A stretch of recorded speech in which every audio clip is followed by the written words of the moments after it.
ایک خوب بات سمجھ لو، نماز میں دل لگے نہ لگے پڑھنا ہے، کیونکہ نا شروع میں لوگوں کی طبیعت میں ہوتا ہے جوش.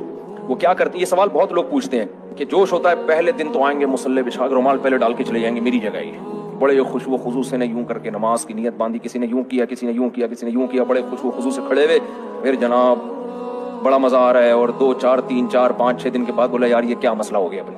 تھوڑے دن میں آدمی کیا ہو جاتا ہے، عادی، پھر اس کو بوریت ہونے لگتی ہے. علماء کہتے ہیں کہ اصل میں عبادت کا ٹائم اسی وقت شروع ہوتا ہے جب آپ کو بوریت محسوس ہونا شروع ہو جائے. اصل میں تو ٹائم اب شروع ہوا ہے.